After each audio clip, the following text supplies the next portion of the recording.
皆さんまた来てくださってありがとうございます。アラカンハロウィン仕様です。キョンシーではございません。ということで今日はこのアラカンのこのハロウィン仕様ぐらい怖いニュースを上げてみたいと思います。皆さんに伝わるでしょうか、この怖さが。ということで3、2、1、That's despite inflation running at a 40-year high and the issue topping the list of voter concerns. What are you concerned about the strength of the dollar right now? I'm not concerned about the strength of the dollar. I'm concerned about the rest of the world. Does that make sense? Can you explain that? Yes. Our economy is strong as hell. Inflation is worldwide. It's worse off everywhere else than it is in the United States. But the American people feel differently. Nearly 78% think the economy is in bad shape under Biden. You know, Dana, I couldn't help but think about Marie Antoinette, like, let them eat cake. You know, I'm eating my ice cream.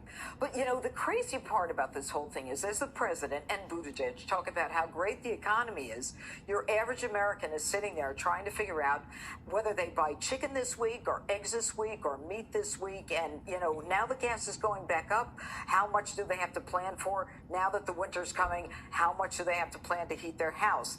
And I just find it so incredible that it's so easy to say our economy is strong as hell and inflation is not a problem.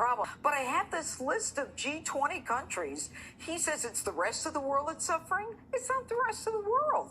It's like China's doing better, Japan's doing better, Saudi Arabia's doing better, Switzerland, France, South Korea, Indonesia. They don't even know the facts. And yet they're trying to convince the American people that things are better. You're just too stupid to get it. Here it is. Let's talk ice cream. Okay. Yeah. The symbolism of a grown man holding an ice cream cone is awful. Men should only lick ice cream cones on vacation. Licking an ice cream cone as a man is a very personal thing. It should not be done in public.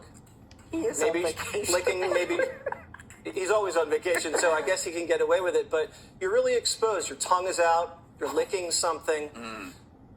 You can't do it. If you have to have ice cream, get it in a bowl. Yeah. Use a spoon for the ice cream.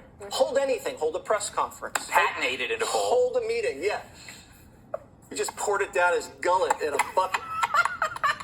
But the sight of a man in a suit, the commander-in-chief, licking an ice cream cone and saying the economy is strong as hell, that will live in infamy.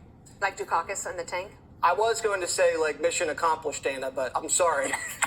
But it's almost worse than mission accomplished because at the time we thought the mission was accomplished, we know now the economy is not strong as hell. And he's still saying that, so that's going to run in ads forever. Look, you know, I've got to go back with what Jesse was saying, the outrage about the ice cream. There are 18 million people who are lactose intolerant. So when he comes up there and he's with that ice cream, basically what we call that, my group of people when we meet, we call that ice cream face. Like putting on your ice cream face. It's just absolutely disgusting that one would do that. Doesn't he think about the Americans at home who can't have ice cream? It's a microaggression. It's a microaggression, and it's disgusting. You know, and then he said, the funny thing about this, and most people miss this, the economy is as strong as hell. What does that say about him? That even with a strong economy, it's a disaster. It's like, imagine if the economy was bad.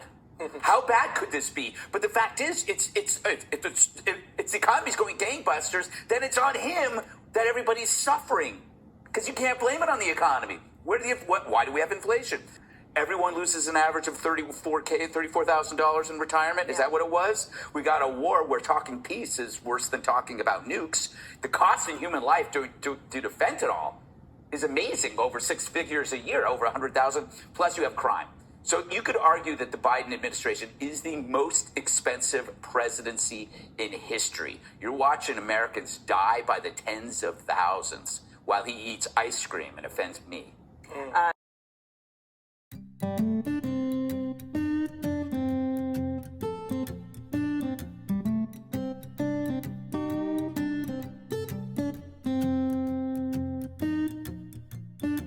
Oh no, he's done it again. Now, the very important thing I told my daughter and granddaughters, no No serious guys till you're 30. Okay. No what? No serious guys till you're 30. I'll keep that in mind. At least. Yeah, that's not creepy at all, is it? Getting into a young girl's personal space and telling her not to have any boyfriends until she's 30. And look at how the alarmed Secret Service dude tries to stop this being taped once he sees that Joe has reverted back to this peculiar behaviour. Because this is nothing new. Indeed, creepy Joe being handsy, inappropriate and invading people's personal space was something the US media used to note. Even the far-left CNN used to report on his weird antics. There are hugs where you just throw up your arms and go for it.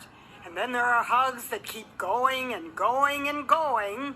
Joe Biden wouldn't let Hillary go as they met on the tarmac at Scranton Airport. Nothing to see here, right? Wrong, because the vice president wouldn't unhand Hillary for almost 16 seconds. Notice how many times she tries to tap out. She lets it go, he does not. She tap out. No, she's just, no, he's still holding on. Okay, second tap out. For God's sake, Joe, you gotta let go. This latest awkward hug would not have been microanalyzed if it hadn't been for all the other overly handy Biden moments. Critics collect them. Times when he gently rearranges a young girl's hair and whispers in her ear, then rearranges some more. There's nothing pervy here. The VP knows he's on camera at these swearing-in ceremonies, and the parents are right there as he leans in for a kiss. Yes, in the days before Biden was president or running to be president, even leftist outlets were happy to tell you about his bizarre behaviour. Perhaps his most famous hands-on moment came when he put his hands on the wife of Defense Secretary Ash Carter. Got a lot of thanks to give out. Conservatives panned it, This is the creepiest thing. and so did some liberals. No, that ain't right, man. That ain't right. Why are you appeared to smell her hair? At least the VP didn't get that close to Hillary. Now, the late-night comedians used to marvel at Joe's disturbing episodes before Trump broke their brains and turned them into humorless DNC propagandists. I can still see it! Ah! What could you possibly be saying to her? とっても綺麗です。